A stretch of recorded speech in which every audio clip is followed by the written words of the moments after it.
First step in systems approach includes the identification and definition of the desired managerial change. अब इसमें सबसे पहले तो किस तरह का चेंज आप अपने मैनेजर्स के बिहेवियर में लाना चाह रहे हैं या उसकी स्किल आप क्या एक्सपेक्ट करते हैं अपने मैनेजर से, इसको आइडेंटिफाई किया जाएगा. We can specify behaviour development goals only after completing the analysis of actual and desired managerial behavior. जब तक आपको ये नहीं पता होगा कि आप अपने मैनेजर से कैसा बिहेवियर एक्सपेक्ट कर रहे हैं और करंटली वो कैसा बिहेव कर रहे हैं, again in the form of performance output productivity stress handling, उनका डिसीजन मेकिंग, उनका प्रॉब्लम्स रेजोल्यूशन. आप जिस भी हवाले से बात कर रहे हैं, जब तक आपको पता नहीं होगा कि डिजायर्ड मैनेजेरियल बिहेवियर क्या है और एक्चुअल जो करंट मैनेजेरियल बिहेवियर है वो क्या है, तब तक you will not be able to specify the goal of your management development program. क्योंकि जैसे हम ट्रेनिंग में पढ़ते थे कि आपने जिस तरह की स्किल्स अपने एम्प्लॉयज़ को सिखानी है, उसी तरह की स्किल बेस्ड उस ट्रेनिंग प्रोग्राम का ऑब्जेक्टिव सेट किया जाता है या उसके गोल्स सेट किए जाते हैं. जैसे आप बुक्स में पढ़ते हैं कि चैप्टर जब आप शुरू करते हैं तो उसमें लर्निंग ऑब्जेक्टिव्स लिखे होते हैं कि after reading this chapter students will be able to calculate फलां फलां फलां, वो जो भी टॉपिक से रेलिवेंट चीज़ें होती हैं, उस सब्जेक्ट से रेलिवेंट, क्यों, ताकि पढ़ने के बाद आपको उन कॉन्सेप्ट के बारे में अंडरस्टैंडिंग बिल्ड हो जाए. इसी तरह से एक मैनेजमेंट डेवलपमेंट प्रोग्राम को प्लान करते वक्त ऑर्गेनाइजेशन ने मैनेजमेंट डेवलपमेंट प्रोग्राम के गोल्स को सेट करना होता है. और गोल्स तभी सेट होंगे कि आपने मैनेजमेंट डेवलपमेंट प्रोग्राम डेवलप किया क्यों है, इसकी आपको ज़रूरत क्यों पेश आई, या इसके आउटकम आप क्या चाहते हैं, क्या एक्सपेक्ट करते हैं कि आपके मैनेजर्स जो कि डेवलपमेंट प्रोग्राम का हिस्सा बनेंगे, उनके अंदर कौन सी एबिलिटीज़ और skill after attending this programme आएंगी.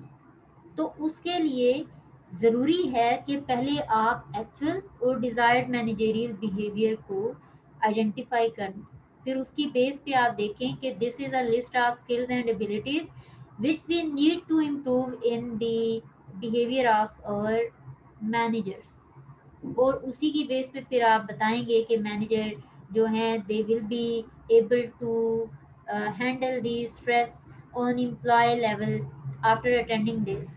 Management development programme. इसी तरह से बेटर प्रॉब्लम रेजोल्यूशन, इसी तरह से आप different objectives and goals set करेंगे based on the gap between actual and desired managerial behaviour. Here, the first step is an exact diagnosis of the existing patterns of the managerial behavior in the context of organization structure, long and short range plans, superior subordinate relations, employee morale, job requirements, organizational climate, and the system of interaction with the environment. अब ये जो diagnosis आप कर रहे हैं या जो आप गैप आइडेंटिफाई कर रहे हैं, उसमें किस टाइप की चीज़ों को आप देख रहे होंगे या किस तरह के बिहेवियर को आप मैनेजर के लेवल पे देख रहे होंगे. वो ऑर्गेनाइजेशन के स्ट्रक्चर के हवाले से हो सकता है कि जो हमारा एग्जिस्टिंग मैनेजर है वो करंट ऑर्गेनाइजेशन के स्ट्रक्चर में किस तरह से परफॉर्म कर पा रहा है, प्लस ये कि जो लॉन्ग और शॉर्ट टर्म प्लान्स हैं उनके हवाले से is the manager is able to achieve those plans और नॉट, वो उनको इनकॉर्पोरेट कर पा रहा है या कि नहीं. वो जो प्लान है, हर एक प्लान का कोई ना कोई ऑब्जेक्टिव है, कोई ना कोई टारगेट है, तो is the manager is able to achieve that particular objective, whether it is a short term objective or the long term objective. इसी तरह से मैनेजर का अपने सबऑर्डिनेट्स के साथ और मैनेजर का अपनी जो हायर अथॉरिटीज़ हैं उनके साथ रिलेशनशिप कैसा है, उसमें कैसा बिहेवियर आप एक्सपेक्ट करते हैं और कैसा, आप क्या सोचते हैं कि मैनेजर को अपने सबऑर्डिनेट्स के साथ कैसा बिहेव करना चाहिए, प्लस उसको अपनी अथॉरिटीज़ के साथ कैसा बिहेव करना चाहिए। वो हो गया डिज़ायर्ड मैनेजरियल बिहेवियर। और एक्चुअली उसका रिलेशनशिप विद सबऑर्डिनेट्स कैसा है और एक्चुअल रिलेशनशिप विद अथॉरिटीज़ कैसा है, वो उसका एक्चुअल बिहेवियर हो जाएगा। फिर इसको कंपेयर करके गैप आइडेंटिफाई किया जाएगा, सो दैट उसकी बेस पे मैनेजेरियल डेवलपमेंट प्रोग्राम जो है उसके ऑब्जेक्टिव्स को सेट किया जा सके। इसी तरह से एम्प्लॉय मोरल देखा जाएगा कि वो किस तरह से अपनी जो उनकी ऑर्गेनाइजेशन है, उनके टास्क है, उसको वो किस तरह से परसीव करते हैं और वो कितने एंथुजियास्टिक हैं अपने टास्क को परफॉर्म करने के लिए। इसी तरह से जॉब रिक्वायरमेंट्स हैं। रिक्वायरमेंट्स क्या हैं, जो कि आपके मैनेजर से हैं, वो कैसा परफॉर्म करता है उसको आप कंपेयर करके परफॉर्मेंस की बेस में आप देख सकते हैं कि एक्चुअली वो कैसा परफॉर्म कर रहे हैं और रिक्वायर्ड लेवल ऑफ परफॉर्मेंस क्या था। इसी तरह से ऑर्गेनाइजेशनल क्लाइमेट कैसा है और उसमें आपका मैनेजर किस तरह से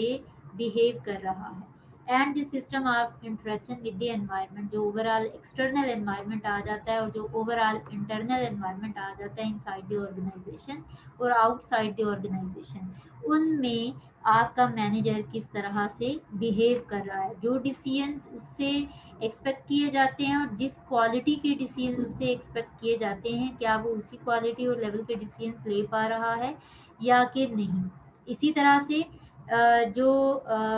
प्रॉब्लम्स हैं या सडन सिचुएशंस आती हैं, जो अनसीन प्रॉब्लम्स आ रही होती हैं, उनके लिए क्या आपके मैनेजर के अंदर ऐसी एबिलिटी है कि वो विदाउट प्लानिंग एक intuitive based problem solution find out कर सके या कि नहीं। अगर वो नहीं कर सकता तो this is a skill deficiency in your manager. तो नीड किसकी होगी, ऐसा मैनेजरियल डेवलपमेंट प्रोग्राम डिज़ाइन किया जाए जिसमें उसको विदाउट टाइम टेकिंग एक इफेक्टिव डिसीजन सडनली लेना आए और उसमें वो डिफरेंट रिस्क को भी मिनिमाइज कर सके। The next step is to define the required managerial behaviour. पहला हमने क्या देखा कि आपने जो उनका एक्चुअल बिहेवियर है उसको इन डिफरेंट पर्सपेक्टिव्स, ये long term short term plans हो गए, ऑर्गेनाइजेशन का स्ट्रक्चर हो गया, रिलेशनशिप हो गए, जॉब रिक्वायरमेंट होगी, ऑर्गेनाइजेशन के साथ उसका इंटरेक्शन और एनवायरनमेंट के साथ इंटरेक्शन। आपने देखा कि एक्चुअली वो कैसा परफॉर्म कर रहा है, कैसा बिहेव कर रहा है। Now the time is to define the required managerial behaviour. आप उससे इन डिफरेंट सेंसेस में, इन डिफरेंट पर्सपेक्टिव में क्या एक्सपेक्ट करते हैं। The main challenge this time being to state the desired behavior in measurable terms। अब ऐसा नहीं है कि इसको और ज़्यादा अच्छे से स्ट्रेस हैंडलिंग आनी चाहिए। और ज़्यादा अच्छे से क्या मुराद है, इसी तरह से कोई प्रॉब्लम है, अगर वो उसको रिजॉल्व करता है तो आप चाहते हैं अगर कि बेहतर वो प्रॉब्लम सॉल्यूशन करे, तो वो बेहतर जो है उसको आपने क्वांटिफाई करना है, उसको मेजरेबल टर्म में कन्वर्ट करना है ताकि आप मेजर कर सकें कि एक्चुअल बिहेवियर जो था और after attending the management development programme जो मैनेजर का बिहेवियर था उसमें कोई डिफरेंस आया या कि नहीं आया। A systematic comparison of the existing patterns of managerial behavior with the desired ones enables us to specify precise development goals। जब तक हमें actual और desired behavior from the manager हम आइडेंटिफाई नहीं करेंगे, जब तक हमें वो दोनों का गैप नहीं पता चलेगा, तब तक we won't be able to decide कि किस तरह का मैनेजमेंट डेवलपमेंट प्रोग्राम होना चाहिए, वो किस मकसद के लिए होना चाहिए। वो मकसद हमारे पास जो है वो सिर्फ इस गैप के आइडेंटिफिकेशन से ही आएगा। Without such precise goals it would be impossible to assess the effectiveness of any management development programme. जब तक आपने ये गोल्स को प्रिसाइज नहीं किया होगा, मैनेजमेंट डेवलपमेंट प्रोग्राम के गोल्स को, जो कि आपके डिज़ायर्ड और एक्चुअल मैनेजरियल बिहेवियर के गैप की बेस पे आपने सेट किए हैं, जब तक ये गोल आप मेंशन नहीं करेंगे तब तक आप मैनेजमेंट डेवलपमेंट प्रोग्राम की इफ़ेक्टिवनेस को असेस नहीं कर पाएँगे। आपको कैसे पता चलेगा कि मैनेजर जो है उसने मैनेजमेंट डेवलपमेंट प्रोग्राम से कुछ लर्न किया है या कि नहीं किया है? इसी तरह से आपने, अगर आपको कहा जाए कि इसके अंदर आप जो आज का लेक्चर है इसके अंदर आप सिस्टमेटिक अप्रोच के डिफरेंट फेजेस की अंडरस्टैंडिंग बिल्ड करेंगे, या इसको पढ़ाने का मकसद ये होगा, ये ऑब्जेक्टिव हो गया, तब तक हमें कैसे पता चलेगा कि जो लेक्चर हमने पढ़ा है ये क्यों पढ़ा है, इसका फ़ायदा क्या है? तो इसी तरह से मैनेजमेंट डेवलपमेंट प्रोग्राम है, जब तक इसके ऑब्जेक्टिव्स को, इसके गोल्स को स्पेसिफाई नहीं किया जाएगा, none of the organization will be able to assess the effectiveness of any management development program.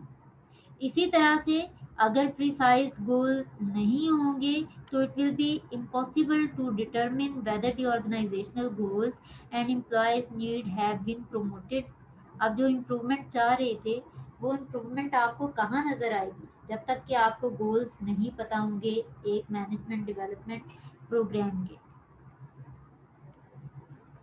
इसी तरह से to find it will be impossible to find out whether the management development programme suit the characteristics of the trainees and bring about the desired change in their managerial behavior। अब जो, जब तक आपका कोई गोल आपने प्रिसाइज नहीं किया हुआ है अपने मैनेजमेंट डेवलपमेंट प्रोग्राम का, तब तक आपको कैसे पता चलेगा कि आपने किस तरह का चेंज अपने मैनेजर के अंदर लाना है, उसकी टेस्टिंग आप फिर किस तरह से करेंगे। जब तक गोल्स नहीं डिसाइडेड होते तब तक आप प्लान नहीं कर सकते हैं एक मैनेजमेंट डेवलपमेंट प्रोग्राम को। फिर उसके लिए उसमें लर्निंग को कैसे चेक किया जाएगा वो टूल भी आप जो है वो डिज़ाइन नहीं कर पाएंगे। तो ओवरऑल प्रोग्राम सक्सेसफुल रहा, यूज़फुल रहा या कि नहीं रहा, या वो वेस्ट हो गया टाइम और हमारा जो फाइनेंशियल रिसोर्सेज हैं उसका, तो ये आप आइडेंटिफाई नहीं कर पाएंगे। इसलिए कौन सा बिहेवियर है जो कि आप चाह रहे हैं और कैसा बिहेवियर है, उसकी बेस पे when you will set the goals of the management development program, then it will be easier for the organization to identify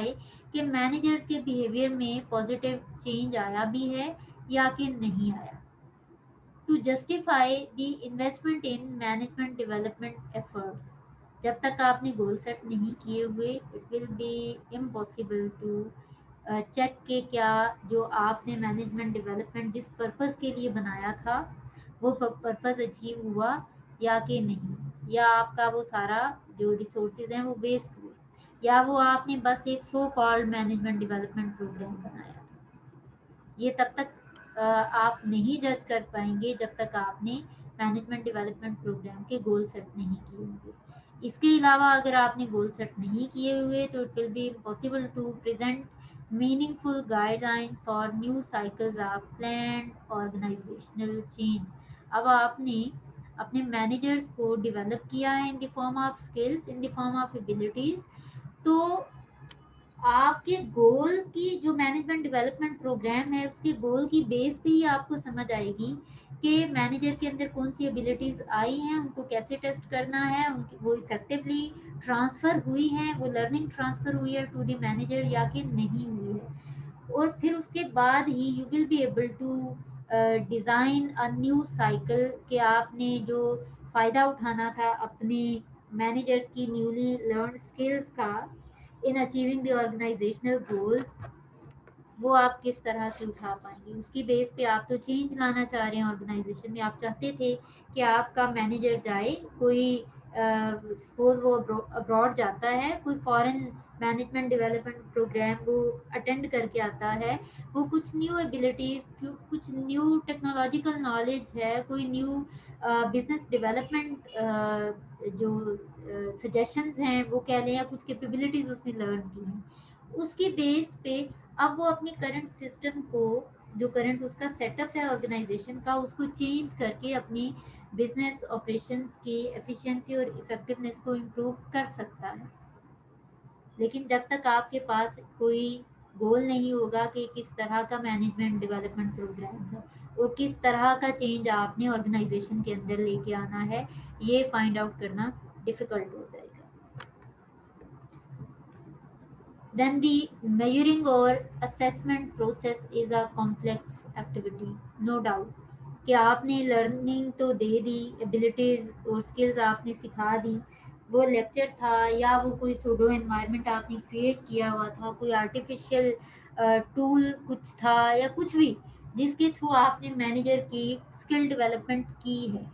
अब उसकी टेस्टिंग कैसे की जाए? ये एक कॉम्प्लेक्स एक्टिविटी होती है कि क्या ट्रांसफ़र ऑफ लर्निंग इफ़ेक्टिव हुआ या कि नहीं, या कि मैनेजर ने कुछ भी नहीं सीखा। The measurement tools must be defined in a way that enables them to distinguish between changes that are the direct result of the management training activity and those that are not related to this activity. अब यहाँ पे आपको जो measuring tool है वो ऐसा होना चाहिए कि वो उसी चीज़ को एक्यूरेटली मेजर करे जो स्किल या जो एबिलिटी आप अपने मैनेजर्स के अंदर चाह रहे होते हैं, ना कि वो रेलिवेंट जो एक्टिविटीज़ और स्किल्स हैं वो उनको टेस्ट कर रहा हो। वो तो ज़रूरत ही नहीं है कि मैनेजर को और क्या कुछ आता है, क्या कुछ वो कर सकते हैं। आप प्योरली वो असेसमेंट टूल या मेजरिंग टूल डेवलप करें जिससे, अगर तो आप स्ट्रेस हैंडलिंग मैनेजर की इम्प्रूव करना चाहते थे तो after attending management development programme, जो मैनेजमेंट डेवलपमेंट प्रोग्राम में ही आपने प्लान किया हुआ है कि क्या वो स्ट्रेस हैंडलिंग इम्प्रूव कर पाया या कि नहीं,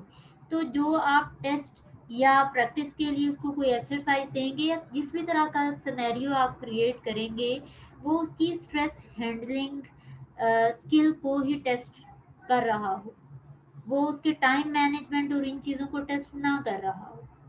जैसे हमारे यहाँ अक्सर जो एग्ज़ाम्स हो रहे होते हैं उसमें जो लेंथी क्वेश्चंस देते हैं टीचर्स, आई बिलीव कि they are just testing the time management of the student instead of the proper learning of the particular subject जिसके लिए जिसका पेपर है। तो इस तरह से जो टूल है मेजरमेंट का वो ऐसा होना चाहिए कि जो स्किल गैप आप फिल करना चाह रहे थे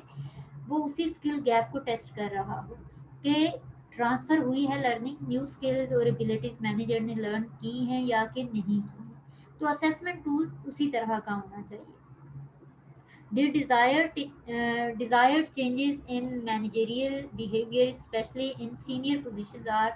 likely to include activities. अब ये जो हम बिहेवियर के चेंज की बात कर रहे थे या डिज़ायर्ड बिहेवियर कैसा होना चाहिए मैनेजर का, उसमें हम कौन कौन सी एक्टिविटीज़ को इंक्लूड कर सकते हैं।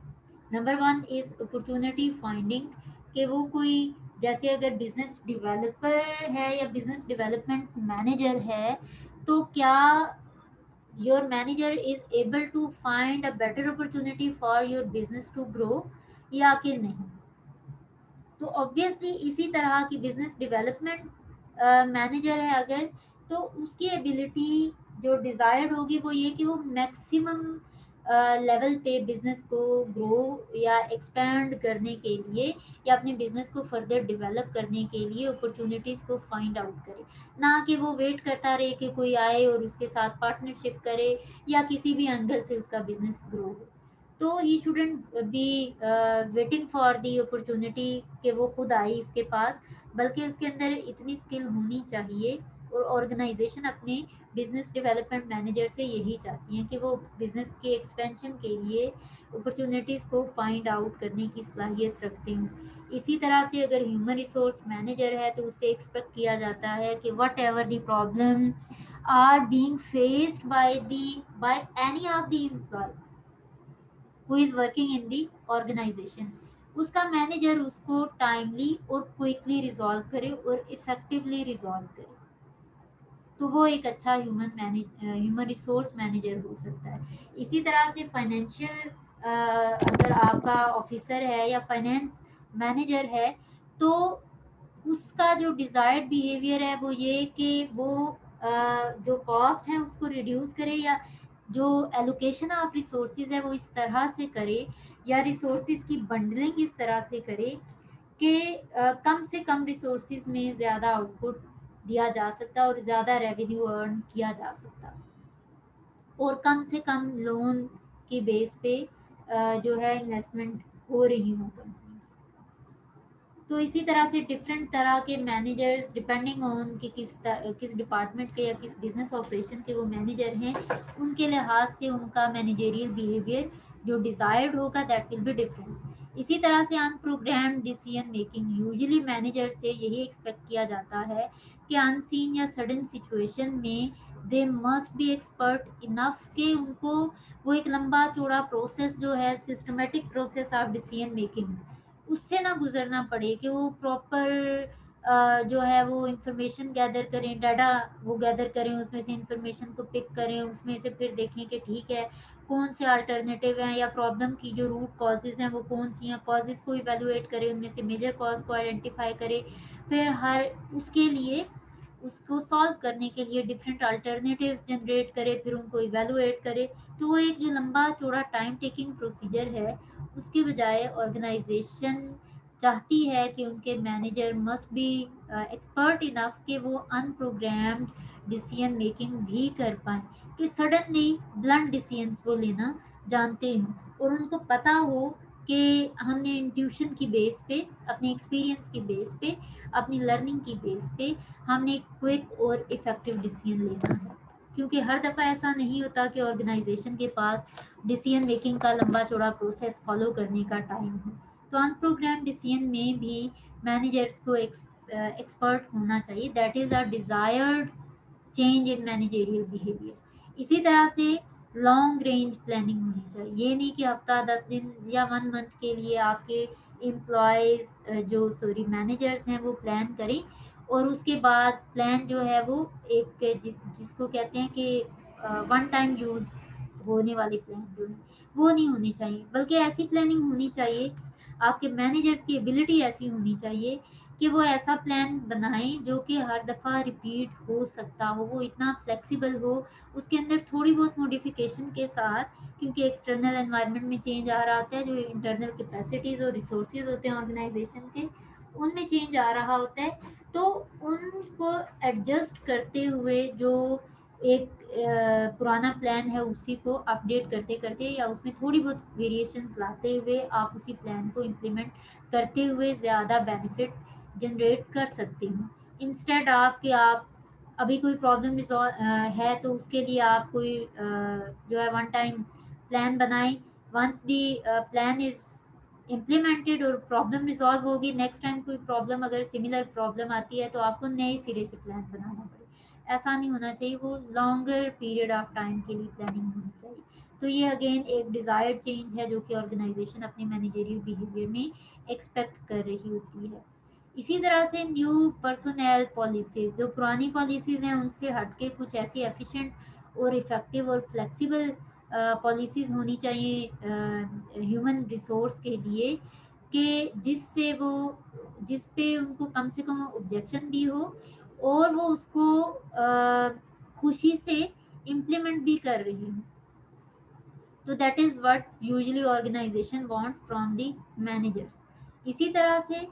New methods of adaptation to the organisation's immediate environment. अब ऑर्गेनाइजेशन है वो एक्सटर्नल फैक्टर्स में चेंज की वजह से अपने आप को एक्सटर्नल एनवायरनमेंट के साथ फिट इन रखने के लिए चेंजेस को अडेप्ट करती रहती है। तो वो जो अडेप्टेशन के क्लासिक या ट्रेडिशनल मेथड्स हैं उनकी बजाय, क्योंकि वो यूजुअली टाइम टेकिंग होते हैं, तो कोई एफिशिएंट और न्यू मेथड्स होने चाहिए। तो ऑर्गेनाइजेशन चाहती है कि उनके मैनेजर हर एक चीज़ के एक्सपर्ट होने चाहिए, तो वो ऐसा डिसीजन लें जो कि बार बार यूज़ हो सकता हो और लॉन्गर पीरियड ऑफ टाइम के लिए ऑर्गेनाइजेशन को के लिए वो प्लान बेनिफिशियल हो सकता हो। Then effective assessment depends on data that have to be obtained through one or more of the following sources। अब ये जो हम मैनेजरियल डेवलपमेंट की प्रोग्राम की इफ़ेक्टिवनेस की बात कर रहे हैं, या इसमें हमने असेसमेंट की बात की कि आपका जो ट्रांसफ़र ऑफ लर्निंग है वो इंश्योर हुआ या कि नहीं, इसके लिए you need to collect data from different reliable sources, और वो सोर्सेज कौन से हैं? Content analysis of company records, क्या आपने कंटेंट देखना है, किस तरह की एबिलिटीज़ आपकी कंपनी के मैनेजर्स में होनी चाहिए, या कौन कौन सी स्किल डेफिशिएंसीज की वजह से प्रीवियस मैनेजर्स जो हैं वो effective decision maker, effective stress handler या इफेक्टिव प्रॉब्लम रिजॉल्वर नहीं रहे। इसी तरह से comparative before after study of each managers job performance. अब इफेक्टिव असेसमेंट ऐसी होनी चाहिए, जो डाटा आप कलेक्ट करते हैं वो ऐसा होना चाहिए कि मैनेजर जो है before attending managerial development programme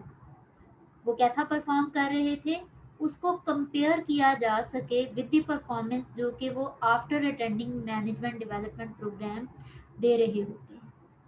tool ऐसा होना चाहिए कि वो गैप क्या फिल हुआ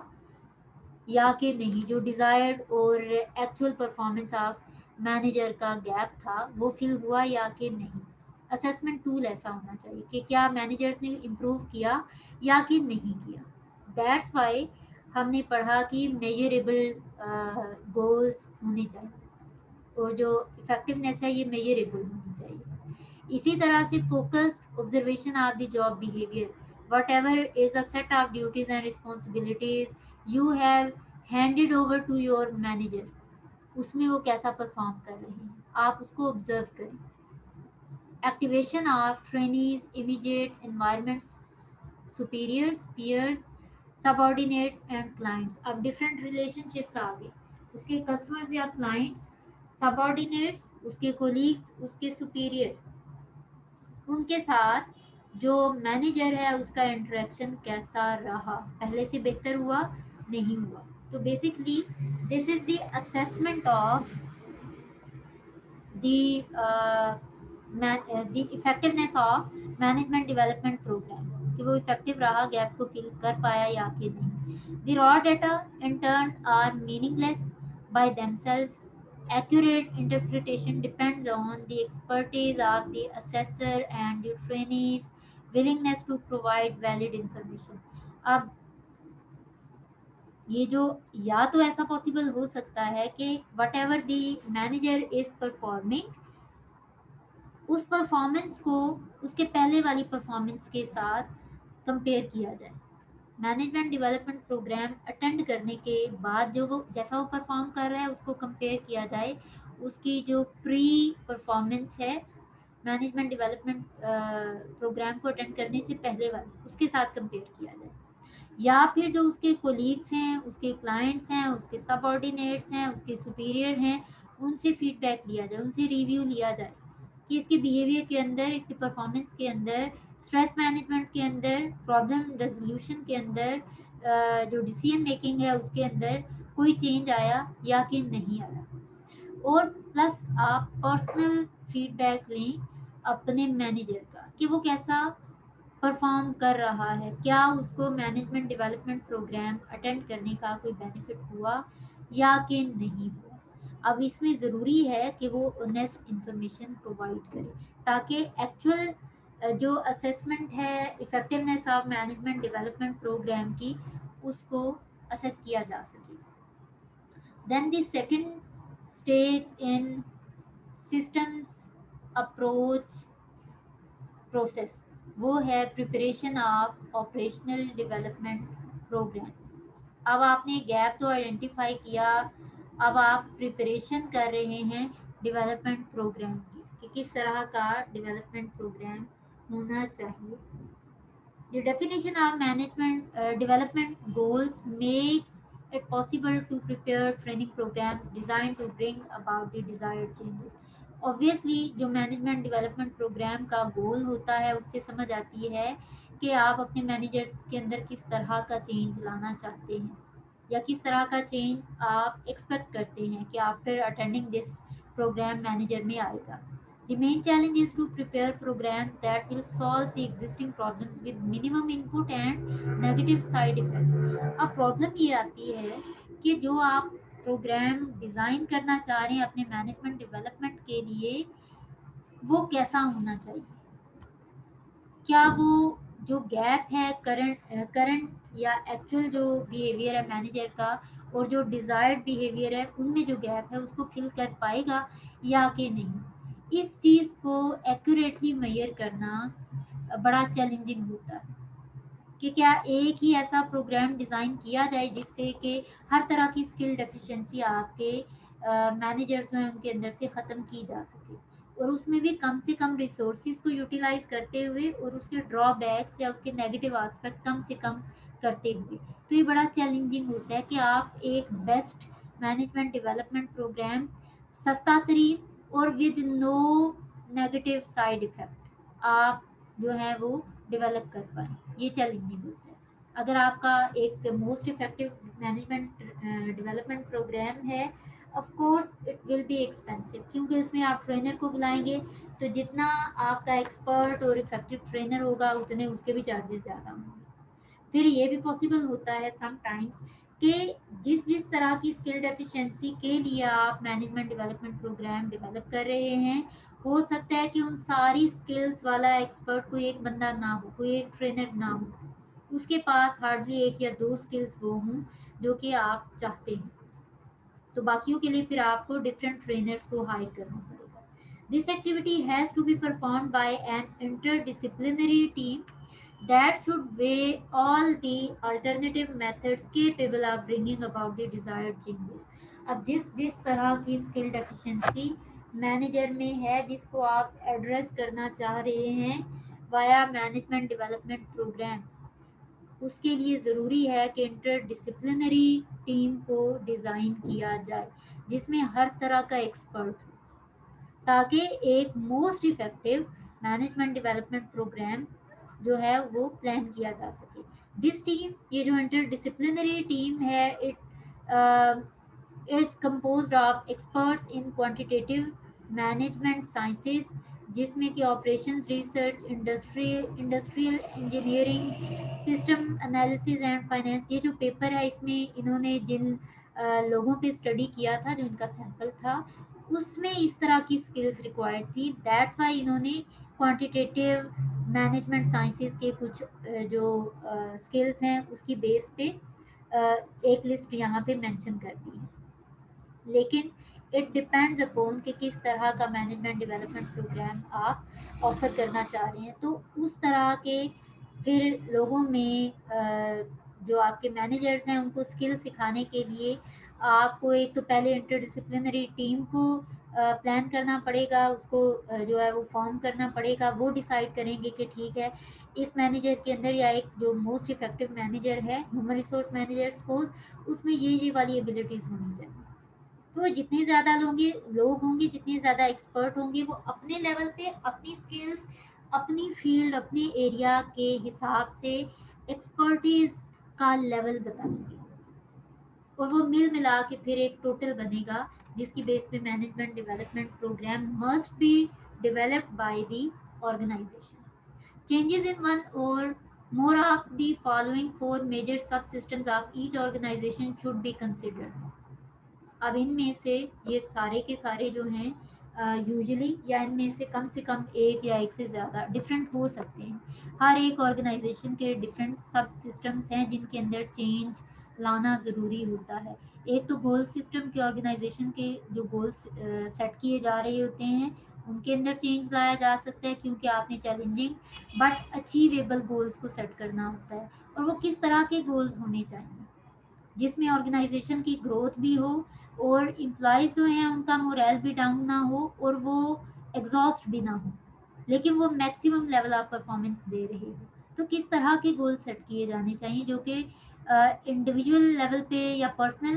प्लस ऑर्गेनाइजेशनल डिपार्टमेंटल हर लेवल पे जो है वो इन लाइन हों और वो अचीवेबल हों। प्लस स्ट्रक्चरल सिस्टम, जो ऑर्गेनाइजेशन का स्ट्रक्चर है वो कैसा होना चाहिए, वो बिजनेस ऑपरेशंस के साथ या एक्सटर्नल मार्केट में फैक्टर्स जो हैं उनमें चेंज आने की वजह से समटाइम्स ऑर्गेनाइजेशन को अपनी जो हायरार्किकल लेवल्स हैं उनमें मॉडिफिकेशंस करना पड़ती हैं, अपनी स्पैन ऑफ कंट्रोल जो है उसको चेंज करना पड़ता है, वाइड या नैरो करना पड़ता है, जो उनका चेन ऑफ कमांड है उसको चेंज करना पड़ता है, सेंट्रलाइज्ड सिस्टम रखना है, डिसेंट्रलाइज्ड रखना है। आपको पता है कि ऑर्गेनाइजेशन के स्ट्रक्चर में डिफरेंट जो 5-6 की एलिमेंट्स हैं वो कौन कौन से होते हैं, फॉर्मलाइजेशन किस लेवल की होनी चाहिए, नहीं होनी चाहिए। अब वो with the passage of time and with the effect from जो एक्सटर्नल फैक्टर्स हैं उनमें चेंज की वजह से स्ट्रक्चरल सिस्टम्स के अंदर चेंज आ रहे होते हैं। इसी तरह से टेक्नोलॉजिकल सिस्टम्स में चेंज आ रहे होते हैं, ह्यूमन रिसोर्सेज में चेंज आ रहे होते हैं। ह्यूमन रिसोर्सेज सिस्टम में कि समटाइम्स कुछ जैसे होते हैं, हर एक मोटिवेशन लेवल डिफरेंट है, सेटिस्फेक्शन लेवल डिफरेंट है, इन्वॉल्वमेंट डिफरेंट है, ऑनेस्टी डिफरेंट आ जाती है। फिर वो जो है वो इंडिविजुअल लेवल पे जो उनकी कैपेबिलिटीज़ हैं, जो उनका स्किल पोर्टफोलियो है वो डिफरेंट है, उनकी रिस्पॉन्सिबिलिटीज़ और जो अकाउंटेबिलिटी लेवल है वो डिफरेंट है। तो इस सब में चेंज जो है वो आ सकता है। देन द गोल सिस्टम जो है, अब ये क्या है, refers to the organisational output that is the production of goods or services that condition its survival as a going concern। जैसे मैंने आपको पहले बताया कि क्या करना है, आपने अचीव क्या करना है, टारगेट सेट करते हैं आप। अब ये पर्सनल लेवल पे इंडिविजुअल एक एम्प्लॉय है, वो किस तरह की परफॉर्मेंस, कितना लेवल ऑफ आउटपुट देगा, परफॉर्मेंस लेवल उसका क्या होना चाहिए। फिर ओवरऑल डिपार्टमेंट की परफॉर्मेंस कितनी होनी चाहिए, उसके लिए गोल कैसा होना चाहिए, और वो इस तरह का गोल होना चाहिए जो कि उस डिपार्टमेंट में काम करने वाले तमाम लोग जब अपने इंडिविजुअल गोल को अचीव करेंगे तो ऑटोमेटिकली डिपार्टमेंट का गोल अचीव हो जाना चाहिए। फिर इसी तरह से हर एक डिपार्टमेंट के डिफरेंट गोल्स हैं, जब वो अचीव होंगे based on the personal individual level employ goal, तो फिर सारे डिपार्टमेंट्स के गोल अचीव हो रहे होंगे तो ऑटोमेटिकली ऑर्गेनाइजेशन का गोल जो है वो भी अचीव हो रहा होना चाहिए। तो इसके अंदर चेंज आ रहा होता है। इसी तरह से स्ट्रक्चरल सिस्टम है ऑर्गेनाइजेशन का, ऑर्गेनाइजेशन के जो मेजर प्रोसेसेस हैं, प्लानिंग होगी, decision making, communication, motivation, controlling, formalisation, centralisation, जो चीज़ें पहले मैंने आपको बताई, उनके अंदर चेंज रिक्वायर्ड हो सकता है। इसी तरह से टेक्नोलॉजिकल सिस्टम्स के अंदर जो टेक्निकल इक्विपमेंट्स हैं या उनको किस तरीके से ऑपरेट किया जाना चाहिए या उनको यूज़ करते हुए जिस तरह से कौन से प्रोसीजर्स हैं जिनके थ्रू आप उन इक्विपमेंट्स की यूटिलाइजेशन को मैक्सिमाइज कर रहे होते हैं और परफॉर्मेंस को इंक्रीज कर रहे होते हैं, और किस तरह से आप उनको ऑर्गेनाइजेशन में बेसिकली यूज़ कर रहे होते हैं। तो with the passage of time change हो रहा होता है, रिक्वायरमेंट के अकॉर्डिंग भी चेंज हो रहा होता है। इसी तरह से ह्यूमन रिसोर्स सिस्टम्स हैं, उनके जैसे मैंने पहले बात की कि एम्प्लॉय के डिफरेंट बिहेवियर्स हो गए, सेटिस्फेक्शन, मोटिवेशन, उनकी आइडेंटिफिकेशन अपनी अपनी ऑर्गेनाइजेशन के साथ वो चेंज होता रहता है। तो ऑब्वियसली जब इनमें से कोई एक सिस्टम भी चेंज होगा तो जो मैनेजर है उसको उसकी स्किल्स को अपडेट करने की ज़रूरत पेश आएगी।